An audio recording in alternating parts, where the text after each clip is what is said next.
Sveiki atvykę į kitą Stranger Things epizodą. Atrinkau scenų, kurias filmavo valandas iki tikrai skausmingų įvykių. Net atrinkau scenas, kurias filmavo Lietuvoje. Šie jauni aktoriai buvo išbandyti iki galo. Tai buvo nepakartojama patirtis. Millie savo, kad jos ketvirtas sezonas buvo sunkiausias filmuoti, nes jos vaidmuo buvo tamsus palyginus su jos kolegomis. Ir ji taip pat suprato, kad ji buvo labai atskirta. Tai sunkesnis scenarijus, sunkesnė siužeto linija, nors tai yra gana normalus Stranger Things atveju. Ji matė, kaip Flynn ir kai kurie kiti linksminavosi filmuodamiesi aikštelėje, atliko lengvesnius komedinius vaidmenis, o ji tiesiog negalėjo to daryti. Kai užaugi su kolegomis žvaigždėmis, kurios yra tavo geriausi draugai, tai sunku, sakė Millie. Tu pamatai Eleven sunkiausią tamsią pusę, kurioje jinai niekada toje nebuvo. Tai tikrai buvo sunkiausias sezonas, kurį kada nors filmavausi. Ten buvo keletas baisiausių dalykų, kuriuos kada nors mačiau kaip žmogus. Kai filmuojamos scenos, kuriuose Steve'as sumušamas, Jokerį jautėsi blogai ir jam teko įspūsti mentolio į akis, kad pasiektų norimą paraudimą. Atrodo įdomu tai žiūrėti, bet atrodo mažiausiai smagu būti jo vietoje. Todėl esame gana tikri, kad tai buvo pasiteisinimas, kurį jie panaudojo, kai Joe netyčia įlašino į akį.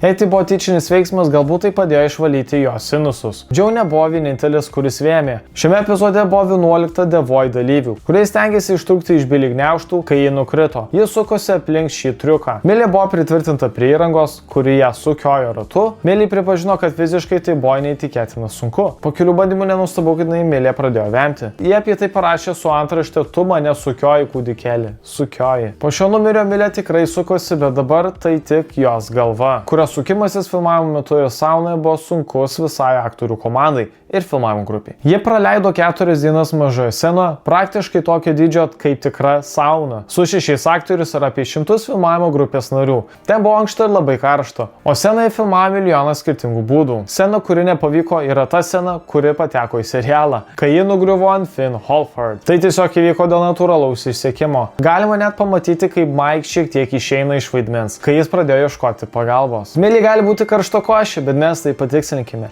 Šioje saunoje gana malonu. Take ir Montgomery šiek tiek per daug persistengė ir trenkė galvą į saunos stiklą. Manote, kad tai juokinga? Galvos smūgis buvo visiškai improvizuotas ir dėja nepateko į galutinį kadrą. Tiesiog pasakykime, kad yra priežastis, kodėl mokyklos neleidžia vaikams turėti timpą. Timpa nėra žaislas, tai ginklas skirtas naikinti baisius, apverstus monstrus ir viskas. Caleb McGollin aiškiai negavo pranešimo ir vietoj to trenkė savo į veidą. Mes įsivaizduojame, kai Millie tuo metu taip pat jautė FOMO. Millie Bobby Brown susilaužė kelio girnelę prieš filmuodamasi Stranger Things 3 sezoną. Todėl ji negalėjo atlikti daug triukų ar netgi pernelyg intensyvių judesių, įskaitant važiavimą dviračiu, o kaip žinome, aktoriai dažnai važinėjo. Protezų karalius Dakeris kurį laiką turėjo nešiotis 33 protezus. Ir jūs žinote, ką tai reiškia, taip pat ir jo dubleris. Tai labai daug protezų. Vienu metu buvo taip karšta ir lipnu, kad Dakeris pietaudamas prilipo prie staltiesės, o dėl Mickey Dakerio scenos buvo perkelti į priekį, o tai sukėlė didelį spaudimą grimo komandai, kad protezai būtų sukurti efektyviai. Teko paaukoti kokybę vardan laiko. Mes labai smagiai leidome laiką, nes aš kasdien praleisdavau apie 2 valandas, kol man buvo daromas grimas ir šukuojami plaukai, o protezai turėjo tokį didelį poveikį jam, kad jis suprato, jog tam tikrose vietose jo kūno plaukai neatauga. Bet tai dar ne viskas, kas buvo po protezais. Dakeris nesuprato, kad buvo taip smarkiai sumuštas, kol nenusėmė visų dirbtinių sužalojimų ir neparodė tikrųjų.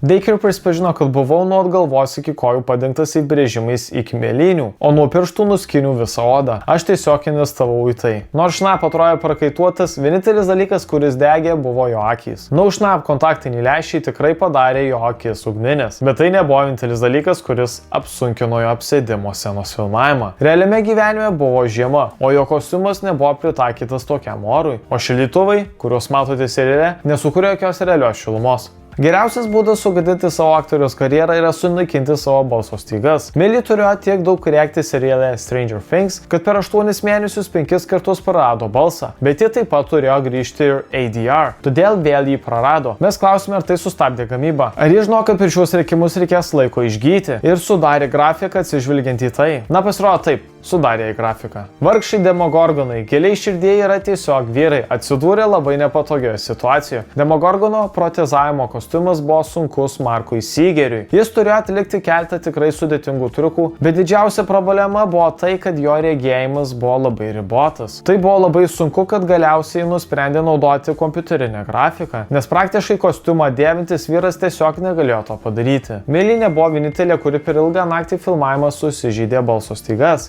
Turėjo šaukti iš visų jėgų iki 6 val. Ryto, kad nufilmuotų treniruotės sceną, nes žinoma, Stranger Things mėgsta milijoną įvairių painiavų. Mes svečiau susidurtume su Demogorgonu, neįliptume į šaltą baseiną. Millie Bobby Brown buvo panardinta į ledinį vandenį pakabinimo scenai. Nepaisant komandos pastangų išlaikyti vandenį šiltą, jis buvo persiklus ir greit atšalo. Joe Keery manė, kad scenos, kurias jis turėjo filmuoti su Natalija, buvo pernelyg sunkios, nes jis dar nebuvo visiškai valdęs proceso, kaip atsikratyti savo personažo, kai kamera nustoja filmuoti. Jam buvo nepaprastai sunku vėl ir vėl išsiskirti. Neverk, jei tu verki, tada aš irgi verksiu. Oi, mes visi verksime, kas mus paguosto netikėtai emocingoje atsisveikinimo scenoje, kurioje visi vaikai turėjo kažkaip priversti save praverkti. Jie suprato, kad jiems nereikia liūdnos muzikos ar mentolio akyse. Tiesiog mintis, kad vieną dieną iš tikrųjų teks atsisveikinti, buvo pakankama, kad tai padarytų. Realybė, kuri ateina per greitai, Millie paminėjo, kad vienas iš vaikų aktorių pasiūlė, o jei kai Stranger Things baigsis, visi turėsime atsisveikinti vieni su kitais ir tai bus viskas. Tada visi pradėjo verkti ir nufilmavo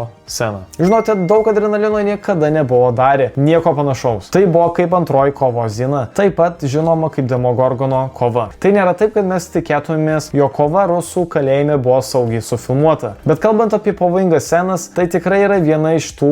Duffer broliai iš tikrųjų paaukojo šiek tiek kūrybinės vizijos, kad užtikrintų savo komandos saugumą. Iš pradžių įsivaizdavo, kad scena bus nufilmuota vienu kadru, bet dėl to, kaip pavojingai buvo daromi triukai, nusprendė to nedaryti. Galiausiai nufilmavo kelis kadrus ir juos sujungė. Tai tikrai buvo daugelio skirtingų skyrių koordinavimas, kad būtų pasiektas šis rezultatas. Sadie Sink ir jos kaskadininkė per savaitę patyrė daug vargo. Kad šis kadras būtų nufilmuotas, jis stovėjo tikroje ulietoje kruvinoje duobėje, bet to Sadie turėjo šokinėti ir vingiuoti, tarsi iš dangaus kristų tikri daiktai. Aš tiesiog prisimenu, kaip buvo slidu ir kaip atsargiai turėjau eiti. Sadie kaskadininkė taip pat turėjo keletą kartų griūti į kruviną vandenį, kad atrodytų tikroviškai, tarsi rizika būtų tikrai didelė. Tai nebuvo lengviausia filmavimo vieta, o tai Natalija yra viena iš žiauriausių, nes jie yra kampe. Mes jau minėjome, kad veknamidžiai nebuvo ten, kaip rodyta, todėl tais momentais, kai Steve'as, Robin ir Nancy yra prispausti prie sienos, Creel namuose iš tikrųjų buvo tiesiog pritvirtinti ten su spaustukais prie diržų. Buvo tikrai sunku jūs ten pakelti, todėl jie tiesiog palikdavo jūs ten. Taip valandą, o gal net ir iki 5. Millie Bobby Brown visiškai įsijaučia į šį Stranger Things epizodą. Pirmiausiai buvo tame rezervuate keletą dienų, mažiausiai 10-12 valandų per dieną. Girdėjo nieko, nes jos ausys visą laiką buvo po vandeniu. Interviu su Variety, Millie pasakojo apie klaustrofobiją filmavimo metu. Todėl, kai uždarėme rezervuarą, aš tikrai pajutau. O dieve, man 11 metų,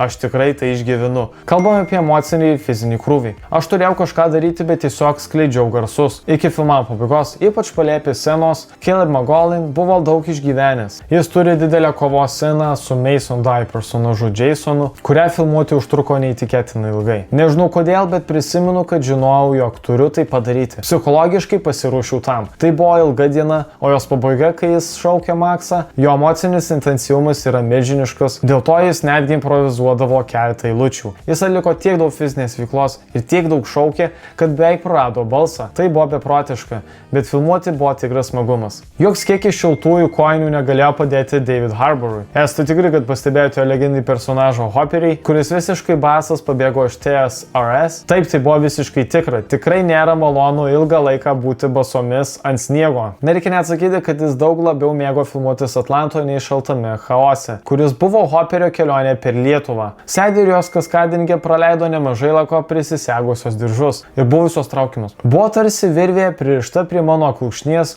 ir tada mane vilko per grindis. Ne tik tai, bet kaskadininkas iš tikrųjų buvo 3 vyrai, kurie ją traukė per grindis, kai jie ją pakėlė ir užkėlė ant kolonos. sienos, o mes vilkome kaskadininkę ant jos pilvo ir prie kolonos. Čia tikrai yra didelis vandens pavojus. Joe Carey turėjo panaudoti visus savo plaukimo įgūdžius, kad nardytų 16 pėdų gylio į šį didžiulį 40 pėdų rezervuarą. Kaip manote, kiek jis buvo didelis? Maždaug 40 pėdų tai buvo didelis apskritimas. 45 turbūt keli galonai, manau. Taip ruošdamasis filmavimui Joe ėmėsi daug plaukimo pamokų, kad galėtų įtikinti kaip Steve Harrington. Plaukimo komandos kapitonas ir populiarus gelbėtojas. Man teko parodyti šią kitą personažo pusę, ne visai pavojinga, labiau tiesiog bauginanti. Visi žinome, kad Vekna yra neįtikėtinai bauginantis ir beveik visiškai sukurtas naudojant praktinius elementus. Todėl natūralu, kad jis daro didelį įspūdį. Millie neturėjo nė žalio supratimo, kad Vekna atrodys taip. Ji manė, kad jis bus visiškai CGI. Ji buvo visiškai įsigandusi.